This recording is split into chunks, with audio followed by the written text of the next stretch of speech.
Akkam jirtu kabajamtoota hordoftoota koo bakkuma jirtan hundatti nagaan koo isin bira haa qaqqabu. Ani nagaa koodha. Isin akkam nagaa keessanii? Maatii koo subscribe share gochuudhaan maatii naaf ta'a jechuun hin barbaada. Har'a beezin keessaan maaliif sagaleen ishee gadi bu'ee maaliif tasgabbattee akkanatti haasofti jechuu dandeessu. Dhugaanii baay'ee dadhabeera. Dhugaa dubbachuudhaaf yeroo takka ummaan kiyya gaafa kadhattu maal jetti? Yaa Waaqa koo fedha koof dabarsitee naan kennini jettiin. Waan ani fedhe waan ani barbaade waa hedduudha. Garuu kan naaf ta'uu qabu kanuma Rabbiin anaaf jedhe wayyaa. Hin hubannee ture. Waan an barbaade hunda akka naaf ta'u hawwaan ture.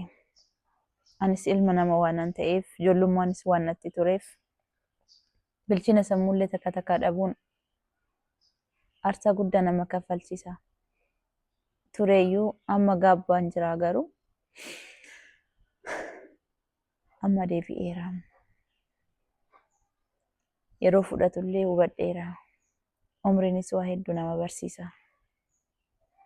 Akka duraan fiiguu olii gad deemuu jireenya nama jeequu jireenya nama osoo hin ta'in jireenya ofii jeequu namtuyyuu bakka anaaf uummata kanatti fakkaachaa turre beektanii waan gaarii waan hojjedhu illee natti fakkaata garuu gaarummaa keessa mul'atu. Anaaf wanni hundumtuu waan na gammachiisu yoon hojjedhe maaltu na dhibe eenyutu sagasha waaqa yaada akkasiin qabaan turina. Amma garuu itti gaabbeera. Wanna naan hojjedhe hundatti itti gaabbeera. Baguma lubbuun hin jiraadhe. Dhugaa osoo du'ee jiraadhee waan tokko waan nan balleessatu hin sirreeffatiin carraa lammataan argadhu ture. Garuu waaqayyoomtu waan na jaallatuuf carraa naa kenneera. Carraan sunis maalidha? Deebi'uu. Namni hin balleessa garuu mootuyyuu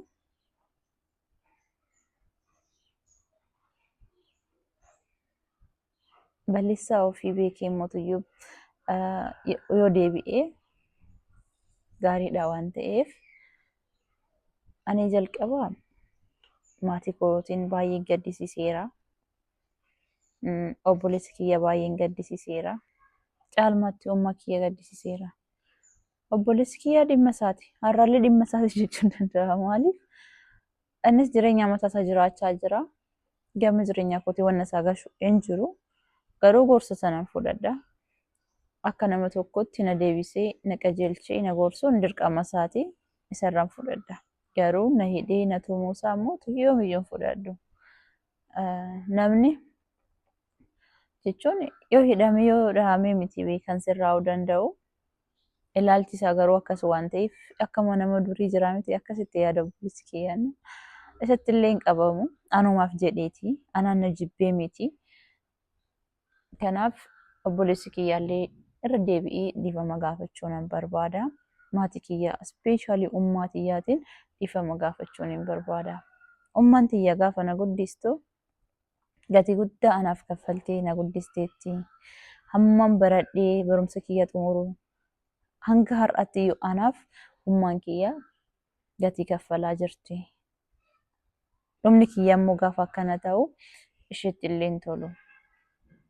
Jechuun ajiraamti waan tokko aarsatti kaffaltanii bu'aa isaa hin argitan taanaan itti gaabbuu ta'a waan ta'eef itti gadduu ta'a waan ta'eef ummaa tiyyaan gamanumaan dhiifama gaafachuun nan barbaada.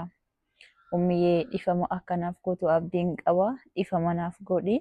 Anillee kana booddee waan si aarsu hin hojjedhu. Akka ati gadditus hin barbaadu.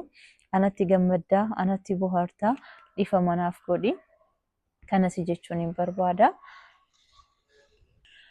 Wanna biraa immoo wanna ani jechuu barbaadu isinillee hordoftotaaf kabajamtoota koo beezii maraachaa jirta maal ta'aa jirta wanna ati hojjettu gaarummaan qabu deebi'ii oggunaan jettan takka takkaan gidduutti nan deebi'aa takkatti immoo deebi'eeni gaarummaa maraattumaa gootiin deebi'aa እና ani ofuma kiyyaaf iyyuu sammuun kiyya sirriin miti jechuu nan danda'a.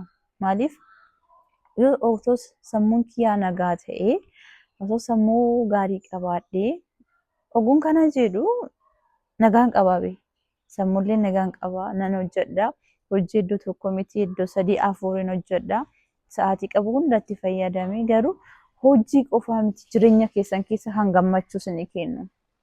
Kan namaaf gammachuu kennu yoo sammuun keessan nagaa ta'edha. Yoo keessi keessan nagaa ta'edha malee mallaqti qofti nagaa namaaf hin laattu. እና mallaqa argachuuf jecha wanni naannoo hojjedhee hin jiru. Hojii garaagaraa nan barsiisaa, hojii herreegaan hojjedha. Bakka iddoo garaagaraa deemeen hojii kiyya hojjechaan jiraachaan ture. Amma garuu gaafan ilaalu milkaa'ina jechuun maallaqa fidanii maallaqa qofaaf jiraachuu miti. Hojjetanii maallaqa argachuun bareedaadha. Beektu addunyaa kanarraa parsantii 90 kan ta'u wanta nu barbaachisu hanguma biyya lafa kanarra jiraannu kan nuti argachuu dandeenyu maallaqa keenyaadha. Dalagannee immoo maallaqa argachuu qabna. Ani kanatti akkam jirtu kabajamtootaaf hordoftootaa koo bakkuma jirtan hundatti nagaan koo isin bira haa ga'u. Ani beezan keessan isiniif hin jira. Subscribe, like, share gochuudhaan maatii naaf ta'a. Isinumaan qaba. Har'a beezin keessan maaliif gara keessan akka dhufte yoo sanatti hime ogaa haamillee akkanaan hin jennin hin beeka. Garuu beektu yeroo baay'ee kophaan illee waan hin jiraadduuf icciti kiyyaas olma kiyyaas kan isinitti himuuf gorsa isinirraa waan fudhadhuuf kanaafi har'a obboleessi kiyyaa baay'eedhuma na aarseera. Baay'eedhuma jireenya koo keessa na aarseera. Argitanitti miti viidiyoo dheengaddaa jechuudha. Anis dhaqee dubbisee innis dubbisee jechuun bakka gorsa waan na gorsaniif yeroo naa bilbilan ustaas biraan nan dhaqa. Isaanillee waan baay'ee nama hubatan nama gorsanii afillee isaan diduu hin dandeenye isaan biraan deeme. Inni maal gochuuf maal abbaa kee maal gochuuf deemtee naan jedhe. Isaanillee akkuma argitan innillee dubbiseera. Kanaaf ani hin beeku. Wanna nu gidduu uumamaa jiru ani naa galaan jiru. Garuu murtoo dhuunfaa kiyya murteeffadheen jiraadha. Kanaaf ani kana booddee maatiin kiyyaallee jireenya kiyya keessa akka galan daangaa qaba waan ta'eef akka galan hin eeyyamuu fi abadan kana booda wanna ta'u hundumtuu iyyuu akka fedha rabbiimtu yaa ta'u malee ani hin beeku.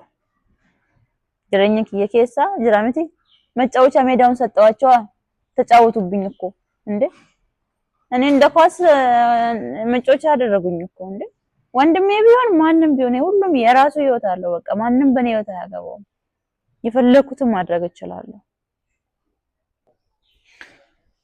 እና አኩመን ስንጀዴ አዱኛ ከነራ ሃንጋ ሉቡን ጅራነት ሃንጉማ waaqayyomtu nuuf eeyyame umrii nuuf kennetti yoo baay'ate yoo jiraanne 60-70 sana ol dadhabbiidha ta'ullee hanguma jiraannetti immoo parsantii 90 wanna biyya lafarra waan nyaannu waan dhugnu waan uffannuuf haa ta'u wanta barumsa barachuudhaafis haa ta'u iddoo tokko gara iddoo tokkottis deemu tiraanspoorteeshinii haa ta'u wantoota garaagara wantoota nu barbaachisan hundaaf warra nu biraa ofanii achi biroo naannitti hojjechaa ture sana maal jedhu namoonni baay'een qabeenya qabu, konkolaataa qabu, mana jireenyaa qabu, kaampaaniilee warra qaban jiru. Garuu jireenya isaaniitti hin gammadan. Anillee akkuma qoosaa akkuma diraamaa seenaa isaanii dhagaa ilaalaan ture. Garuu gara kiyyatti illee gaafan deebi'u dhuguma keessanii gabeezii maraateetti maal taateetti kan jechaa turtan dhuguma keessan namni anillee waan namaan ilaalaan ture, haala ilaalaan ture. Amma garuu gara keessa kootti ilaaluun eegale. Beezii maal ta'aa jirtanii dheef gaafachuuttan eegale. Maalan ta'eera? Namni maaliif akkas na'eedha? Yoo namni waan tokko sin irratti hin argin hin dubbatu waan ta'eef maalan ta'e? Maraadheera moo dhuguma? Sammuun kiyyaa nagaadha. Maallaqa nan argadhaa jireenyaan barbaadu jiraachaan jira. Garuu maalan ta'e hin jedhi ofin gaafadhe. Kanaaf edaa maallaqni qoftii gammachuu namaaf hin kennitu. Kanaaf maal gochuun qaba? Gara sammuu kiyyaatti deebi'u. Beezii ishee duraanii ishee tasgabbooftu tarii ji'oota 8-9 dura yookiin immoo waggaa tokko dura warra na beektan biiziin akkanan turre beektu isinumtuyyuu jechuudha. Maaltu na tuqe? Maaliif sammuu kiyya akkanatti jeeqe? Maaliif eenyummaa koo akka jijjiiramu taasise? Maaltu akkas godhe kan jedhu gaafii anatti ta'enna. Gaafii kana deebisuuf immoo nan taa'e. Okay. Namni gariin anaaf dhiphatee ta'uu danda'a yookiin immoo ofiif yaadee ta'uu danda'a. Kan anatti dubbatu.